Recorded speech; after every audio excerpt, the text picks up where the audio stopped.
Don't slow down. It is the busy season. We're already into November.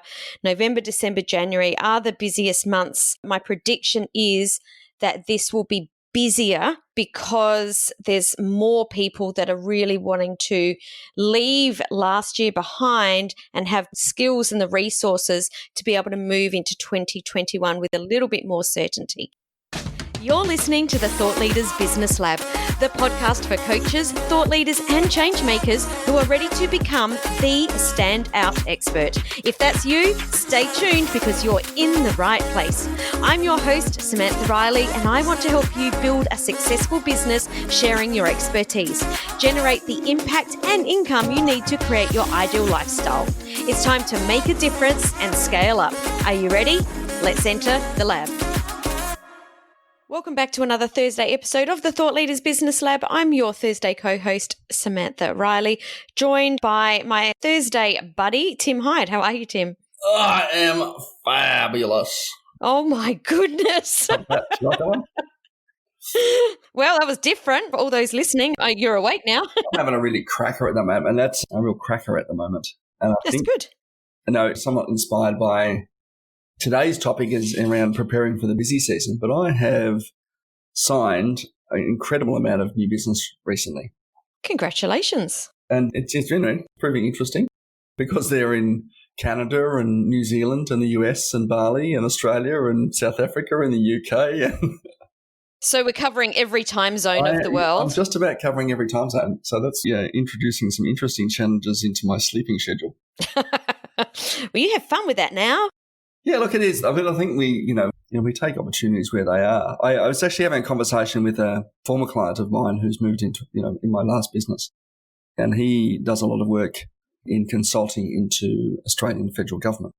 And he said, "How's business going?" He asked me the question the other day. He said, "How's business going?" I said, "It's going great. Things are really good." And he said, "I could never work in small business because I like to get paid." And I thought this was, I know, right? It's a really interesting comment. Now, for those of you who are consulting or into government or coaching government and that sort of thing, you do get paid, absolutely, right? You get generally paid on 30 or 45-day terms, sometimes 60-day terms, depending on who you're working with. And I think that's something we need to be thinking about, that hang on, this perception of, well, do actually small businesses pay you or do individuals pay you? And, yeah, that was an interesting sort of, perception from someone who works in the government. Yeah. A bit of a crazy perception. My brain's just scrambled. Don't do that to my brain before we've started an episode, Tim. Nonetheless, we're going to talk about how you prepare for the busy season. Busy in several ways. Obviously, there's lots of things going on as we wrap up 2020. We're all looking forward to taking a little bit of a break, spending some time with family, friends, and loved ones. But in some cases, and in many cases, as it is for you and I, Sam, November, January, and November, December, January are actually some of the busiest months of the year. Absolutely. A lot of people think of, so we're talking about the busy season being what other people would call the silly season. We're talking about the Christmas, New Year period, Thanksgiving as well for our Northern Hemisphere people. And this is the time of the year, and I can speak specifically into Australians, that people start slowing down already for this Christmas period and don't generally come out the other side till sort of February, March, which to me is such a huge chunk of the year to pull back, where I have always in the last 10 years done the most sales over this 3 months. This is my busiest 3 months of the year, which is, great that some people are pulling back. It means there's more people out there, but we want to talk about it today so that you don't get caught up doing the same thing. It's not the time to slow down. It's the time to be very focused, to be very prepared. And we're going to talk today about what you can do right now so that you have a really profitable 3 months. I know, Sam, this is something we've talked about before, and I've been reflecting on it since we first covered this in a previous episode, how you've always been really busy right through these 3 months. And for me, I've usually had about a 30 to 45-day period where it's been really quiet for me. And I've been reflecting on that as to why that's been the case for me. If I look historically over revenues and whatnot, January for me has always been the quietest month, except for this year. right, 2020, and I suspect 2021 will this year's pattern. We're actually been really, really busy. And I think it's because historically, for those who don't know, I live in Canberra. Now, Canberra's a very government town. Seat of federal government is here in Australia. Good half the working age population work for government. And then there's another 10 or 20% of people who work for organisations who then work to government. Now, of course, that's in Australia, of course, over Christmas is our summer holidays as well. So we have this longer gap where people are not doing anything. And I've been reflecting on this and thinking that maybe historically, because I've historically worked to companies and businesses in my hometown, where they're all a bit slow because government spending is slow being made, and then that has that sort of flow-on effect. 2020, and I suspect 2021 will be very, very different for me because I've now shifted my focus to more an international client base, as I mentioned earlier. And potentially, I think one thing that COVID has done is it's really brought a higher awareness or opportunity from online business internationally that hasn't necessarily, has been there before, but maybe the awareness hasn't been there before. And I think that's a really, really awesome point, Tim, that sometimes the awareness isn't there, and it's not until someone else, shines a light into the dark corner that you realize, oh, hang on a minute. Because I remember the first time I said to you about it being the busy season, and this probably would have been a couple of years ago, and you said, oh, no, this is really quiet. And I remember saying to you, really? Is it really quiet for you? To me, that didn't make sense. So it is really, really worthwhile to speak to other people and to talk about these things so that you don't get caught in an echo chamber. Yeah. And then look, it does depend on the kind of clientele that you're trying to reach. Absolutely. Absolutely. December was very, very quiet in the dancewear industry. Let me tell you that right now.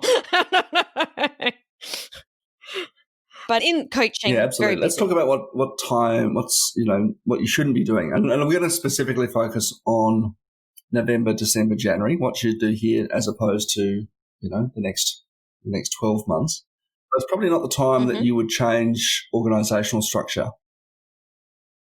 Absolutely. I don't think it's the time. If you're really busy and you're not used to onboarding team members, I don't think it's the right time to onboard your very first team member.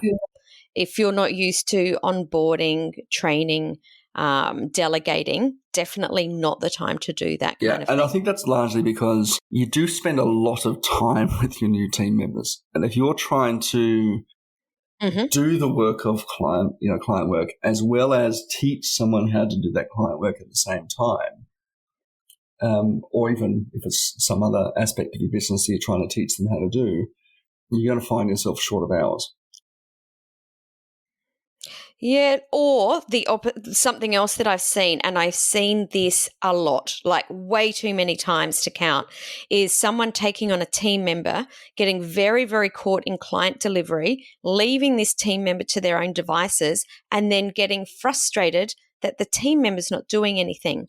Team members cannot read our minds. We do need to explain to them how the business works, what we do. There's so many things that they need to know.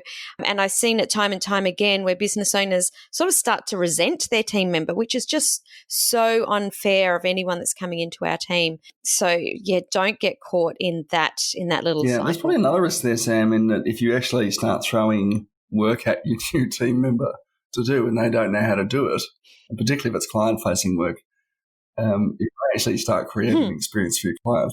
It's a little bit unintended. They'll be making it up as they go along because they don't have any other way out of that situation. So, I don't think it's the time to change your organisational structure. I mean, if you're used to onboarding team members and training them and you've got a lot of systems and processes in place, not a problem. But if you don't, then I don't think it's the time to do that. I would plan that for early in the year. I would agree. Now, also, I don't think it's the time to start developing new programs. I think that it's the time of the year to go with what you've got. And this is another mistake that I see people making, is getting to this time of year and then deciding, I'm going to change it. I'm going to rename it. I'm going to do some, put together some new assets. And really, right now, that's a big procrastination technique. I'm going to call people out on that. It is procrastination. This is the time of year to go with what you've got, where you've already got your assets in place and you know and you have your delivery structure in place. No, I think this shouldn't be mistaken with giving some thought to the future, right? Planning. Definitely not what I'm talking about. What are Beautiful. we, 10, 12 days into November already?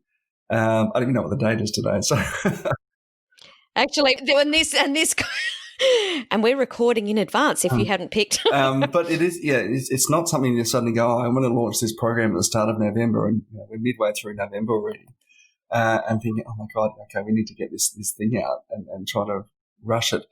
I think you'll find yourself perhaps launching a little bit prematurely if that's what you're trying to push into December, and it's not necessarily going to work. Now, there's some caveats to that we'll talk about very shortly. But I think if you've got largely something in place that you know your client, that works for clients, that works for you, run with that, right? And take action on that rather than trying to create something brand new. Absolutely. Oh, yeah. So that's the things that we don't want to do. So I was just going to say, it's a bit like, we were talking, the reason we know this is busy, that if you shut down now, you don't come back and you don't start your planning for 2021 until, February. And obviously in Australia, we have a couple of holidays towards the end of January as well, which sort of is very disruptive. But if you don't sort of come back a bit casual until February and then think, what should we do for 2021? And then start putting some plans together and then you go, okay, I've got a plan. And then it's March or, March before you start building that collateral, building that sort of strategy out. And then it's April before you launch. You lost 3 or 4 months of the year already. And this is the same thing right here. If you start planning for something new and then building the assets around it and then launching and, you'll find yourself going into the end of January before you actually get any traction. Absolutely. So that's what we don't want to do. Let's talk about what we do want to do. And I think that number one is marketing. This is definitely the time to make sure that you've got your marketing plans in place. Know exactly when you're launching, what you're launching. Make sure you've got your emails, your webinars, your social media all scheduled, and you're not running by accidentally having things happen. We want to make sure that everything is planned. Is accidental at work? Oh, I've been using it for years, so it is a word. Yeah. You must have heard me say it a million times over. Yeah, I think people are reflecting. I think potentially this year, more so than others. We've had this sort of super disruptive year, and people are going, "Oh my God, okay, what went wrong? What's going to be different?" Obviously, we've now got an election result in the US, and that's going to really change the landscape in the US as well, and for people globally, I think as well.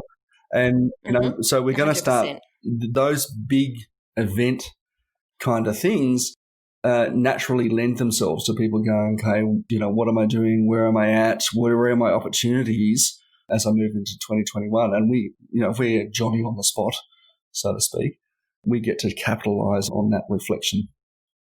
Absolutely. Absolutely. And because people are reflecting, they are thinking about all the things that you were just talking about, Tim, and they're starting to think, how can I make things better? How can next year be better? So that's why it's a really great time to be talking to people. The other thing is at this time of year, people are getting ready for the silly season and they're used to pulling out their credit card. And when they're used to buying for other people all the time, they enjoy saying, you know what, I've been spending all this stuff on other people. I'm going to buy something for myself. Get my own Christmas present. Absolutely. It is definitely a thing. December is always a busy time for me. And I truly think that this is one of the things is that people are so used to spending that it's almost an automatic. I've never really considered that, but you're really correct on that. If people are spending money, well, we've just got to make sure that we put our offer in front of them as well. Like, oh, that looks pretty good. I'll grab that. Absolutely. I read a really great metaphor today and I can't remember who posted it. So if you posted it, please reach out and let me know it was you. But I was reading it. It was someone's Facebook post and they were saying that We can get caught thinking that we need to lead with value. And sometimes that we can be very misguided, I guess, to what that value actually is. Because if you've got a thumping headache and you've had it for weeks and weeks, and you went into the pharmacy to buy something, and the pharmacist gave you some free resources to read and sent you on your way, you wouldn't be very happy about that. You just want to purchase the pill to make the headache go away. And I think that we need to be thinking about this, is that everyone has different strategies. There's going to be some people that'll sit with the headache and hope that it goes away. And there's other people like me that are saying, I just want it to go away now. Just here's some money. Please solve my problem. So absolutely. So we do need to make sure that we're putting our offers forward, because there are people that want their problems solved. I think this is a good lesson, regardless of whether we're business to business or business to consumer. How we consult. Obviously, if we're business consumer, we've got all these people making resolutions about what's going to happen, what's going to be different next year, and you can capitalize that. For business, if you're business to business, it's the same thing. We want to go, okay, what do I want to do differently next year? I'm planning. I'm looking at what worked and what didn't work, and definitely sort of putting offers in front of people rather than necessarily just value is really important at this time of year, because everyone else is doing it. Don't miss out. Yeah, but I think just to clarify something you just said then, Tim, an offer is value. Absolutely. So we need to start thinking about, what does value actually mean? Value is solving the problem that I've got right now. Doesn't necessarily, it might be a $50,000 product. It might be a $2 product. It might be a free resource, or it might be a freebie. We can't, I guess what the value is for someone else. That's up to them to decide what the value is. Absolutely. All right. Yeah. Now, you brought up a really great point at this time of year, obviously, where we're putting our offers forward, and you brought up something that I hadn't even thought of. What is that, Tim? Well, look, everyone's looking for bargains at this time of year as well. And I think we have, because it's 20% off or 30% off or whatever, buy one, get one free kind of things. And, this is all around us. Okay? If you go to any sort of mall or retailer, you'll see all sorts of discounts. And I know in the consulting and coaching space, we do have this propensity to kind of follow what we see on TV and what we see at the mall and everything else as well by discounting. And I think that's actually a mistake, because it undermines the value that we give for the dollars we, command. One of the things I prefer to do is to add value, either by bundling an additional one of our own products, or even better, get somebody else's product and add it into your bundle. Absolutely. I think this is such a valuable thing to do, to start to think about who are the people around you that you regularly refer to, or that has clients that they maybe see in a different part of the cycle, and come together as a little group and promote each other. I think this is such a really, really great way to make sure that you're looking after your network. Well, we did this earlier in the year, Sam, back in April and again in June. We did KPLF program, and we combined a lot of your skills and a lot of my skills and bundled them together to create a package for our clients. And we can do the same sorts of things. And particularly, I guess, if you can find a referral partner or a key strategic partner who's prepared to, who normally gives part of their services away anyway, and by bundling a few of those, it actually creates additional value for what it is that you do for your clients, right? And again, the perceived value is greater, right, without you necessarily discounting what it is that you would normally do. Absolutely. So start to think about the people in your network that see your clients either before or after. Think about how you can come together and add value to each other's programs or service bundles. Absolutely. Okay, let's get on to number 2. So number 2 is planning. We talked at the beginning of the episode about not planning during the busy months and not launching, but we still do need to plan while we're launching. We do need to make sure that we have a schedule for 2021 and we know where we're heading. Yeah, and we want to really look at what that marketing schedule looks like. Where are the big rocks that we're going to do? What are the events that we're going to run? What are the big sales promotions? Are we going to do a Black Friday thing for 2021? We know that email deliverability is very difficult at that time. Do I need to change something else? Are you going to be away at a conference? Are you taking a month to backpack around the Himalayas? Are you, what are you doing in 2021 that sort of fits into your planning? And how are you going to sort of map your business to the outcomes that you want there?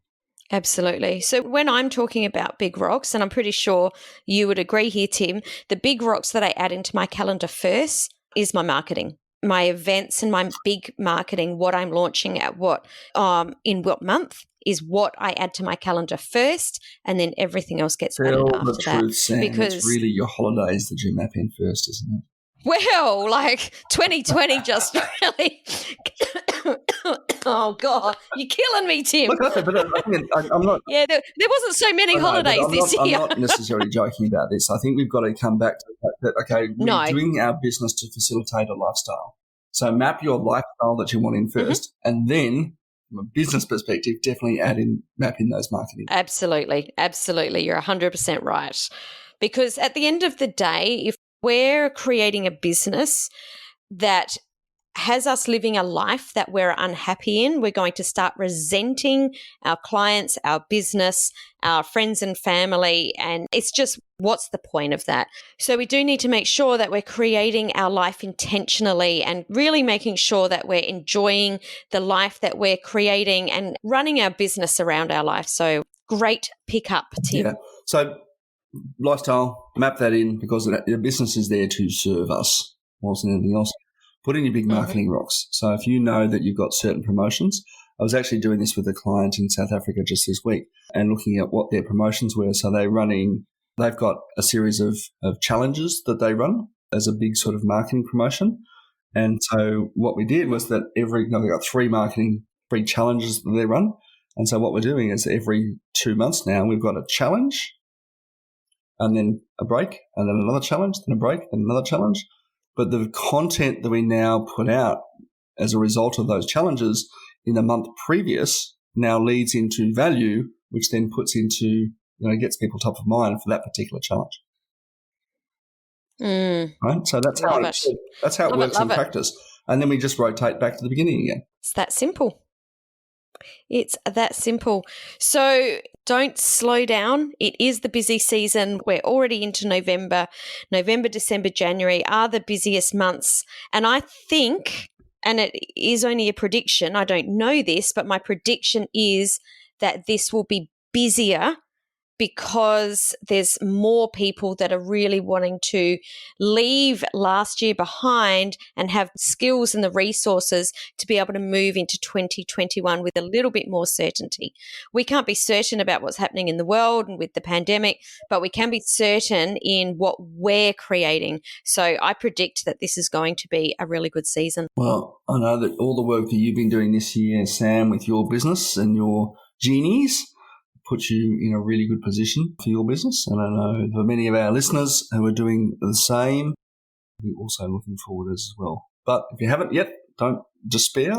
You've got plenty of opportunity coming up over the next 10, 12 weeks. Absolutely. If you've got any questions about anything that we've talked about today, please head over into the Thought Leaders Business Lab community on Facebook. And also feel free to reach out to Tim or I if you would like to have a set of eyes or ears to have a look into your business. Would be quite happy to jump on a call and have a chat.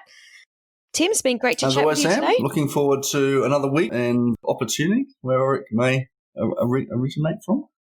Absolutely. Thanks so much for listening, and we will catch you on the flip side. Ciao, ciao. Thank you for joining us today. We truly respect your time, so we hope this was valuable to you.